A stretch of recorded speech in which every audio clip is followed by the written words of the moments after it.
8,000. Ano? Sino? Tapos dalawa pa sila. Hindi ko alam kung sino nagsasabi sa kanila eh. Teka. Paano hindi nakaalam tungkol sa napulot mong pera? May pinagkwento lang ba ba, anak? Wala na po eh. Kaya nagtataka ako. Ikaw no? Eh ano? May pinagsabihan ka no? Si Hana lang naman ang pinagtuwan ko ah. O tapos sino-sino naman ang kinuwentuhan ni Hana? Baka si Ben. Si Ben siguro. O tapos si Tin, si ganito naman, si ganon, hanggang sa lahat. Santa Maria, Bulacan. Di mo na lang kaya pinost sa Facebook. Malay mo ba?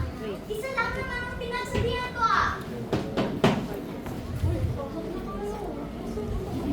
Ay, si Tommy. Ay, tita.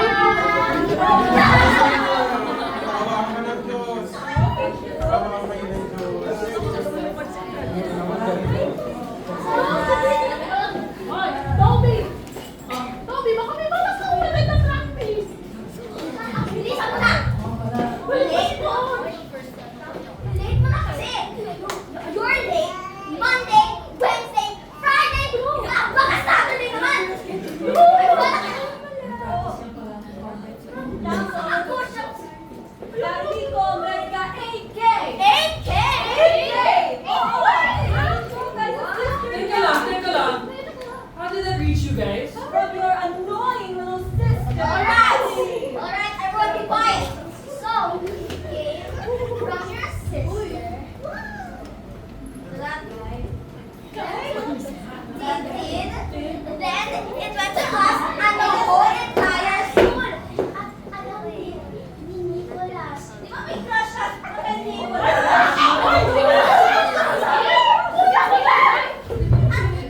Kuya Vitrina yan, ano ka ba? Sabi ko, katayin kita eh. Sabi ko na magkwento.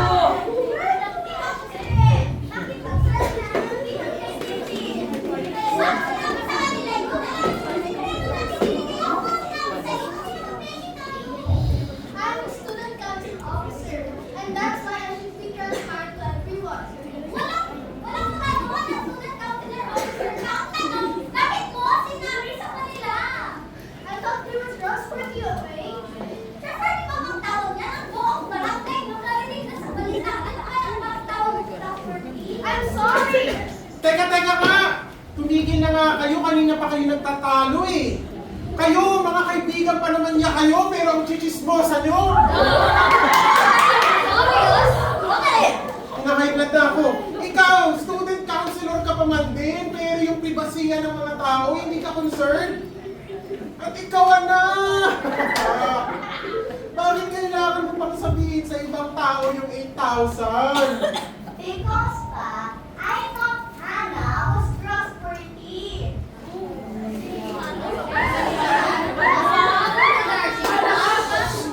Then, sabi ko sa'yo, huwag ka magkwento sa iba. So what? Sandali. Masyado na tayong gumugulo. Wala na papupuntahan ang usapan ito.